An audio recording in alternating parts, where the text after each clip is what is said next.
sat down and wrote some things down in regards to your housing, what you're going to do for next year, where you want to live, what area you want to live, how much money do you want to pay per year, how much money do you want to pay in taxes. It depends on your housing, if you're going to own a house or if you're going to rent a house.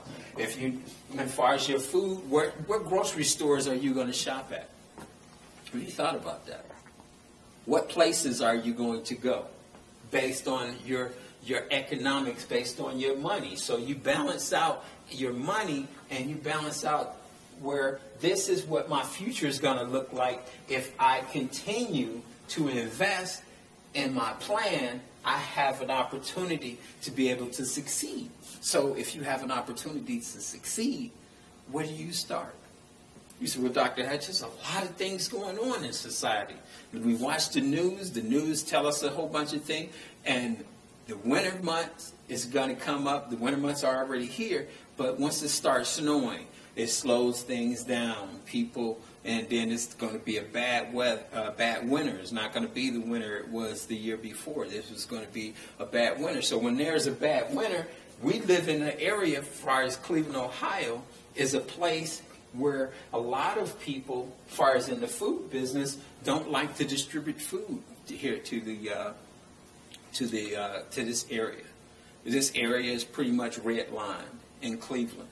And they red line on loans, they red line on housing, they red line on food distribution. So the food distribution that we actually get here in Cleveland actually come from some people that are dedicated and committed to make sure food is distributed here. And they're not part of the government organization. This is an independent organization of truck drivers that are committed to making sure that food is distributed to the Midwest.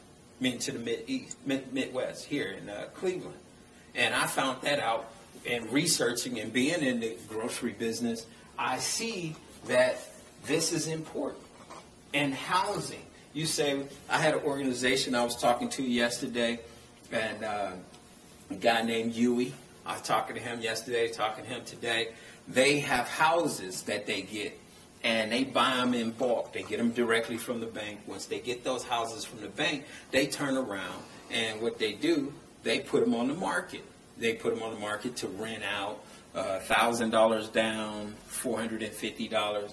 But when you get those houses, you have to put some work into it. You actually have to put some elbow grease into that house, because some of the houses are missing plumbing. If you buy them in a suburban area, some of the houses have violations. You may have to do the driveway. You may have to put up banisters and stuff like that. So you don't have that type of money if it's not in your plan.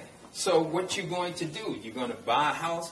I have different types of programs that I get homes at 75% below the market value.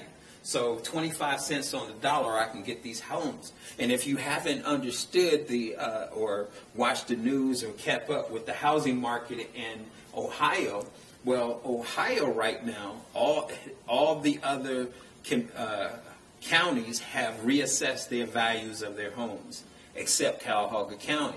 They're going to do it next June. So next June, the housing prices will drop, because the average housing prices have dropped by 3.9%. So 3.9% around the county. Houses used to be a year ago were actually in Ohio is almost at 50% the prices now. So you can get a house right now for, some people have gotten houses for $2,500, $1,000 or whatever, but they still have to put work into it. But you see a lot of houses that are vacant. As those houses are vacant, then that affects what? The community. So as Cuyahoga County hasn't reassessed their properties, that's a big thing, because next year, guess what? Communities that have vacant houses and abandoned houses in their neighborhood, their prices are going to drop so low. Then that's going to affect what? It's going to affect their future value of their housing. So what are we to do? So as you're thinking about society and thinking about your community, now think about your family. That's something to think about. And what I always tell people to do, and getting ready for next year, is identify your goals. Identify what it is what is your target? What are you trying to do? For example, if I had a family and I'm a young man and my wife, she just lost her job, and I'm struggling on a job that's part-time, what do I do for next year? You know, we work on her resume, work on my resume, and we go to try to find a job. But when we go to try to find a job, guess what? We're faced with the environment where you have more competition for particular jobs. So as you having that competition for those jobs, guess what? It's going to take you longer to get a job. There's been people out of work for 5 years. There's been people out of work for 3 or 4 years. People that graduated from college, that spent all that money to go to college. Now they got monthly payments that they have to make with their student loans. They can't afford to do it now. So what are you going to do right now? All those things that are facing you, you go to your church can't support you because what? They're barely surviving because people are giving less now to the church. So you go to the government. So the government can't give you things because you got to qualify. You got to be dirt poor. You actually got to be living on the streets in order to get anything. So, and plus you got numerous people lined up before you. So now you're in that situation where you're at the mercy of what? Society. And that is because if you fail to plan, remember, somebody else is planning for you. So those organizations, the government, the unemployment, they're planning for you. They're going to give you what they feel that you should get, not what you deserve.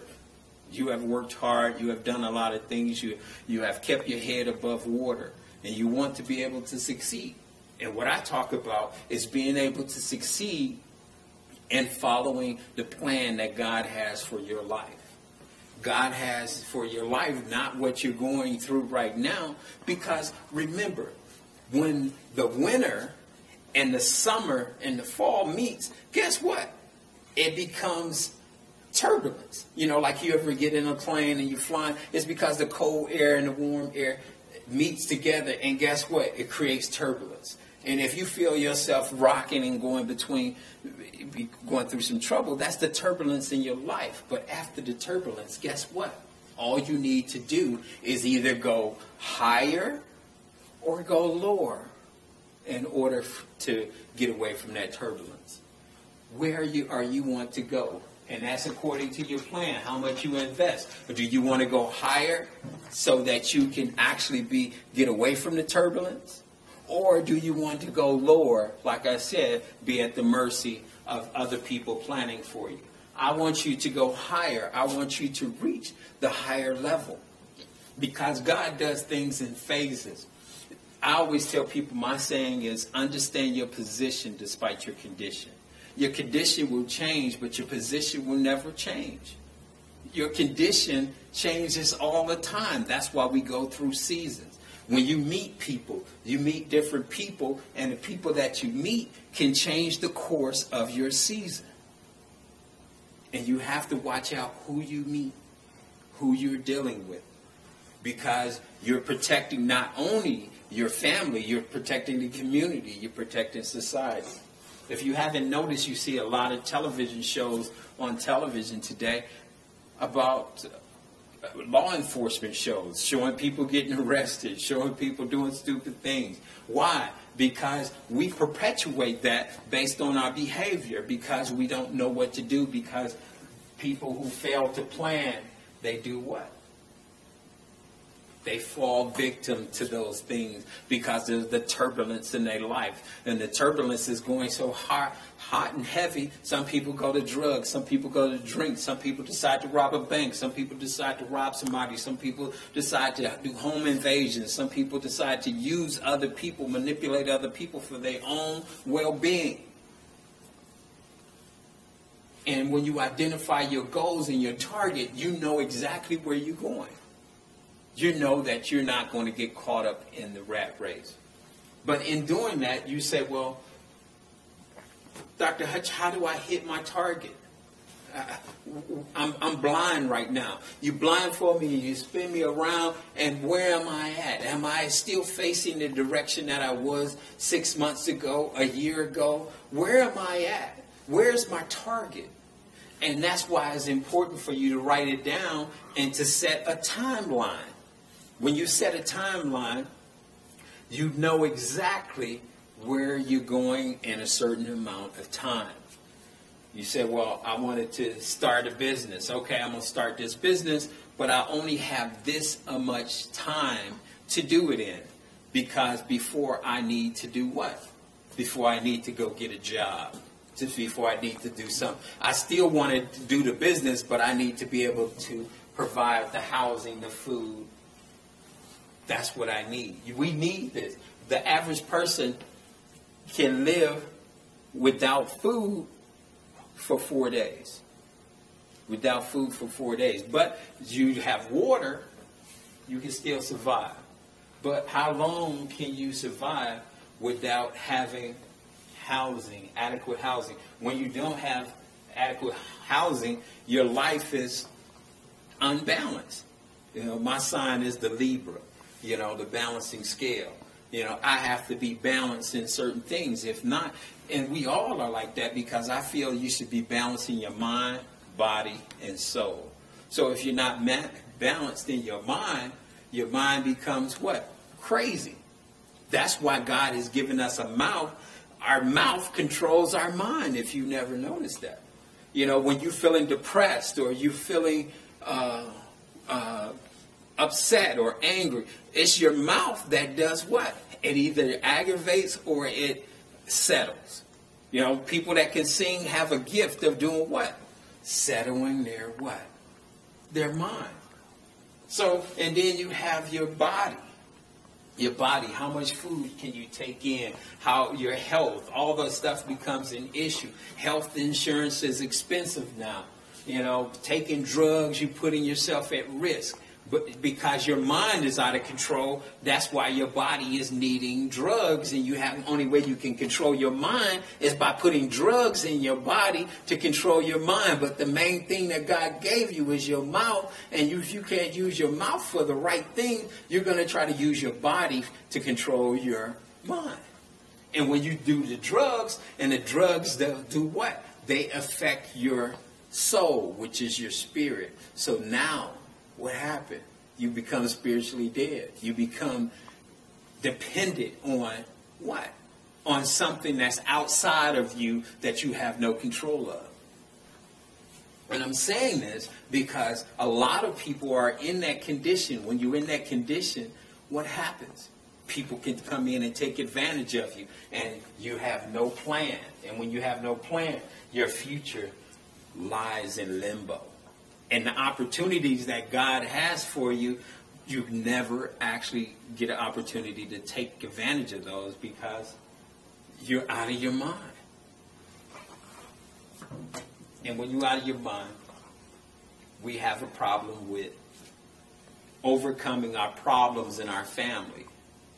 Our family becomes a problem because they don't see what we're trying to do, because they don't understand our plan. And then they think we don't have a plan. And they don't know how much we have invested in our plan. And when that happens, guess what? They become a problem to you because they are the ones that you look for words of encouragement. But I want to tell you that your family, when you're going to take advantage of an opportunity to set yourself up for your future because of your dreams, you're the only person that believe in it. If you're not committed to your own dreams, don't expect your family to believe you at all. Don't expect them to show their commitment to you based on what you say. You just basically need to, like I said, the first thing is write down your goals and find your target. And overcoming your problems is when you go to do something, you have to be committed to it. If you're not committed, nobody else will be committed. So being committed to your issues. If you have low self-esteem, or if you have different other things